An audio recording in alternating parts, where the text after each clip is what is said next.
हम अध्ययन कर रहे हैं प्रकृति चित्रकार टर्नर की, जोसेफ मैलॉर्ड विलियम टर्नर की। ब्रिटेन के रहने वाले थे, ब्रिटिश कलाकार थे और इनका जन्म 23 अप्रैल 1775 को कोवेंट गार्डन, लंदन, इंग्लैंड में हुआ था।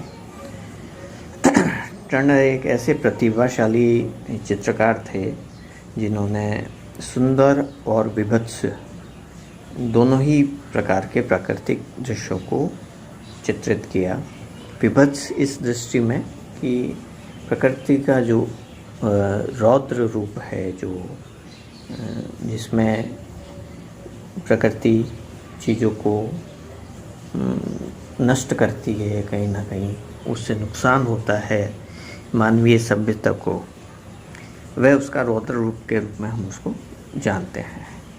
तो इन्होंने जहाँ कांस्टेबल ने प्रकृति के शांत रूप को चित्रित किया था, वहीं इन्होंने प्रकृति के रौद्र रूप, हालांकि इन्होंने सुंदर शांत दृश्य भी बनाए प्रकृति के, परंतु इनको जाना जाता है प्रकृति के रौद्र या विभत्स रूप को चित्रित करने के दृष्टिकोण से।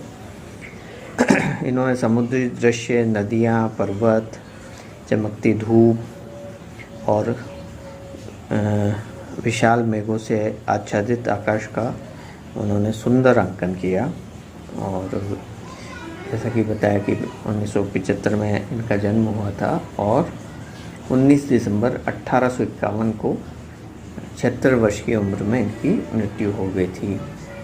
और इनकी जो प्रमुख विशेषता रही कि इन्होंने चित्रों में एक तो जैसा बताया कि नदियों का, तालाबों का, समुद्रों के तूफानों का इन्होंने अंकन किया।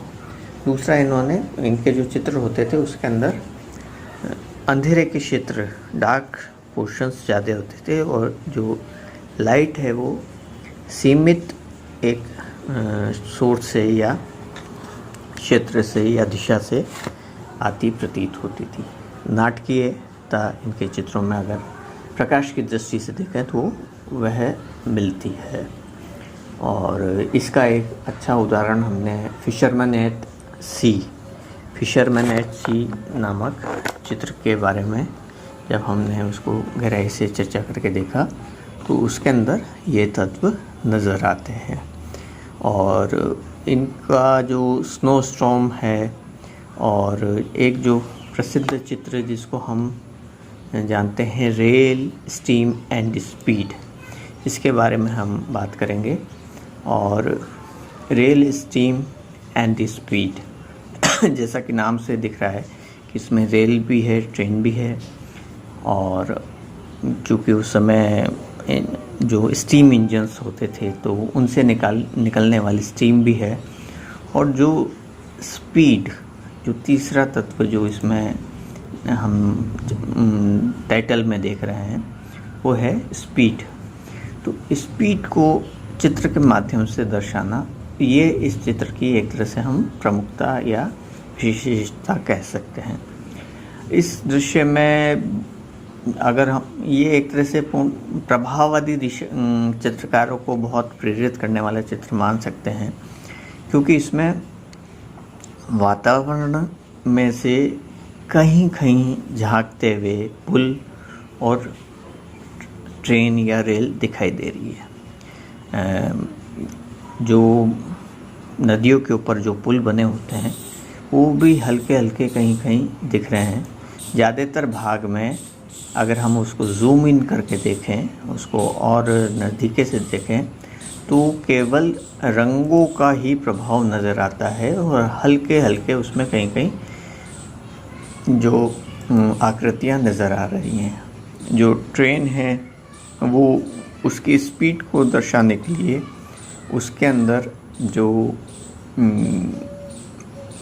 पीछे की गाड़ी है, आगे का इंजन का केवल सम्मुख भाग नज़र आ रहा है और उसमें से धुआं निकलता हुआ दिखाई दे रहा है, जिसको हम स्टीम की संज्ञा दे रहे हैं। और पीछे का भाग चूँकि पर्सपेक्टिव में जा रहा है तो वैसे ही आकार की दृष्टि से रेखीय परिप्रेक्ष्य या लीनियर पर्सपेक्टिव की दृष्टि से वह छोटा होता जा रहा है, और परंतु साथ ही वो इतना धुंधला है कि अगर हम उसको नज़दीकी से देखते हैं तो मात्र रंगों के कुछ क्षेत्र नज़र आते हैं। कहीं कहीं अगर उसको बहुत ज़्यादा जूम इन करके देखें तो उसमें कहीं कहीं पहियों को मात्र रंगों के धब्बों से दर्शाने का प्रयास किया है, या ये एक मालगाड़ी का दृश्य नज़र आ रहा है अगर हम इसको देखें तो, और इसमें कुछ सामान लदा हुआ नज़र आ रहा है।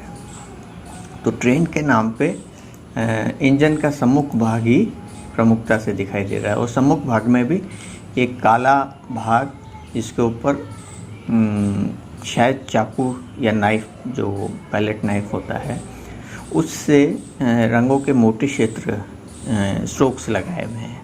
तो तकनीकी दृष्टि से इसमें सभी तरह की तकनीक का उपयोग नज़र आ रहा है। कहीं कहीं हमें जो जल रंगीय पारदर्शिता है वो ऑयल माध्यम में दिखाई दे रही है। यह भी इनकी एक विशेषता रही कि इन्होंने जल रंगीय चित्रण काफ़ी किया, जल रंगों का प्रयोग काफ़ी मात्रा में किया, और जब इन्होंने तेलीय चित्र रंगों का प्रयोग किया तो उसके अंदर भी वही तकनीक का समावेश किया जो जल रंग में, मतलब उसकी पारदर्शिता कहीं कहीं रखी, जिससे पीछे वाले जो रंग हैं वो भी नज़र आ रहे हैं। तो टेक्निक की दृष्टि से इसमें कहीं रंगों की मोटी परतों का प्रयोग है, कहीं रंगों की पतली परत का प्रयोग है, और अगर आकारों की दृष्टि से देखें तो हमें बस कहीं कहीं ये एक जगह जो चित्र के बाएं भाग में पुल की धुंधली छवि नज़र आती है, और चित्र का मुख्य आकर्षण जो रेल है उसका भी केवल एक काला इंजन का आगे का भाग, और उसके ऊपर रंगों के कुछ पैलेट नाइफ से लगे हुए पैचेस नज़र आ रहे हैं, और पीछे पृष्ठभाग में ये विलीन होती हुई नज़र आ रही है। कुल मिला के इसमें रंगों का अद्भुत प्रयोग ही इस चित्र की विशेषता है। कोई डिटेल्स नहीं है किसी भी तरह की, ना ट्रेन की पटरी नज़र आ रही है, ना हमें पीछे प्रकृति का कोई विशेष भाग नज़र आ रहा है, और जो होराइज़न है वो लगभग बादलों और पहाड़ों में विलीन हो गया एक तरह का, उसमें भी कहीं एक स्पष्ट रेखा नज़र नहीं आ रही है। तो यह चित्र प्रभाववादी चित्रकारों की दृष्टि से देखें तो एक तरह से प्रभाववादी चित्र ही नज़र आता है, और शायद ऐसे चित्रों से ही प्रेरणा लेकर बाद में प्रभाववादी चित्रकारों ने अपनी अंकन पद्धति में रंगों का विशेष महत्व रखा, और उसके अलावा प्रकाश को और वातावरण को के प्रभाव को दिखाने की चेष्टा की। तो ये बहुत ही इनका प्रमुख प्रतिनिधि चित्र है। और इसी तरह का एक और चित्र है स्नो स्टॉर्म एंड